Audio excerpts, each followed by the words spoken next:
கேட்கும் போதெல்லாம் தோழிக்கு பணம் கொடுத்து உதவிய பெண். அந்த பணம் போதாமல் வாழ்ந்த வீட்டையும் வங்கியில் அடகு வைத்து பெரிய தொகை வாங்கிய தோழி.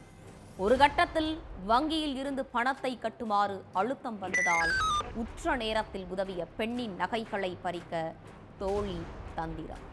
மாமனார் உதவியுடன் பெண்ணை அடித்து கீழே தள்ளி சேலையால் கழுத்தை இறுக்கி கொன்ற பயங்கரம்.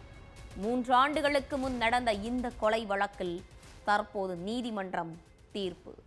தோழிக்கும் அவரது மாமனாருக்கும் விதிக்கப்பட்டுள்ள தீர்ப்பின் விவரம் என்ன?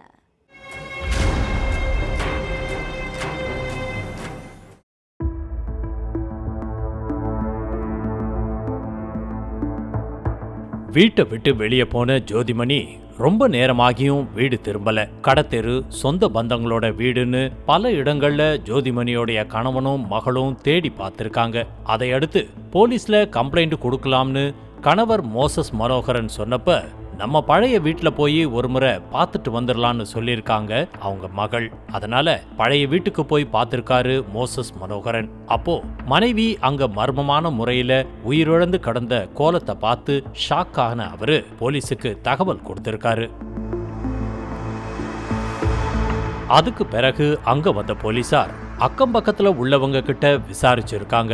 அதையடுத்து ஜோதிமணி கிட்ட யார் யாரெல்லாம் அடிக்கடி பேசுவாங்க, அடிக்கடி அவங்க வீட்டுக்கு யார் யாரெல்லாம் வந்து போவாங்கன்னு விசாரிச்சிருக்காங்க. ஜோதிமணி மகளிர் சுய உதவி குழு தலைவியா இருந்ததால அது சம்பந்தமா பெண்கள் அங்க வந்து போவாங்கன்னு சொல்லியிருக்காரு அவங்க கணவர். அதனால அந்த பெண்கள் கிட்ட விசாரணை நடந்திருக்கு. மகளிர் சுய உதவி குழுவுல இருந்த எல்லா பெண்களும் கேட்ட கேள்விக்கு இயல்பா பதில் சொன்னப்ப நிர்மலா எஸ்தருங்கிற பொண்ணு மட்டும் ஒருவித பதற்றத்தோடவே பேசியிருக்காங்க. அதனால அந்த பொண்ணை சுத்தியே விசாரணை சூடு பிடிச்சுது. அப்பதான் ஜோதிமணி உயிரிழந்து கடந்த கோலத்துக்கான காரணமே தெரிய வந்துச்சு. நீலகிரி குன்னூர் பக்கத்துல உள்ள உபத்தலை ஆலோரை கிராமத்தை சேர்ந்தவங்க தான் ஜோதிமணி. சுய உதவி குழு தலைவியா இருந்த இவங்க அந்த குழுவுல உள்ள பெண்களுக்கு தனிப்பட்ட முறையில பண உதவியும் செஞ்சிருக்காங்க. அப்பதான் அவங்க பக்கத்து வீட்டுல இருந்த நிர்மலா எஸ்தருக்கும் பண உதவிய பண்ணி இருக்காங்க. இதுக்கு மத்தியில தன்னுடைய வீட்டை வங்கியில அடமானம் வச்சு குறிப்பிட்ட தொகை வாங்கின நிர்மலா எஸ்தர் அந்த தவணை தொகைய சரியா கட்டல. அதனால வங்கி ஊழியர்கள் வீட்டுக்கே வந்து தவணை தொகையை கேட்டு நெருக்கடி கொடுத்ததோட வீட்டை ஜப்தி செய்ய வந்திருக்காங்க. கடன் தேவைன்னா வழக்கமா ஜோதிமணியை தேடி ஓடுற நிர்மலா எஸ்தர் அதே மாதிரி ஓடி இருக்காங்க. தங்களுடைய பழைய வீட்டை சுத்தம் பண்ணிக்கிட்டு இருந்த ஜோதிமணி தன்கிட்ட பணமே இல்லைன்னு சொல்லியிருக்காங்க. ஆனாலும் விடாம கெஞ்சி கேட்டு பார்த்த நிர்மலா எஸ்தர், நீங்க போட்டுட்டு இருக்கிற நகையையாவது கழட்டி கொடுங்க, அதை அடமானம் வச்சுட்டு சில மாசத்துல மீட்டு தந்துடுறேன்னு சொல்லியிருக்காங்க. அதை கேட்டு கோபப்பட்ட ஜோதிமணி, சில ஆயிரங்கள் கொடுத்தாலே திருப்பி தர பல மாசம் ஆகுது, அதுல நகைய வேற கேக்குறியான்னு சொன்னதோட வெளியே போன்னு சொல்லியிருக்காங்க.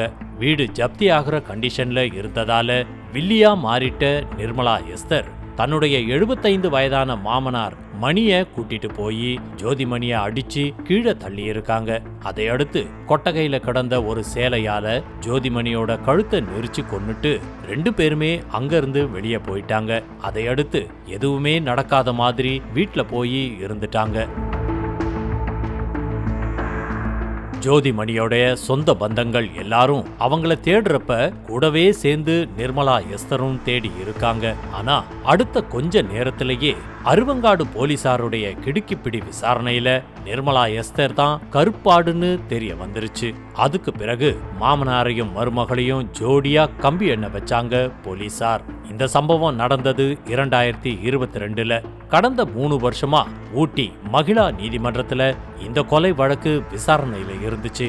இப்போ வழக்க விசாரிச்ச நீதிமன்றம் நிர்மலா எஸ்தருக்கு ஆயுள் தண்டனையும் மாமனார் மணிக்கு 3 ஆண்டுகள் சிறை தண்டனையும் விதிச்சு உத்தரவிட்டிருக்காங்க.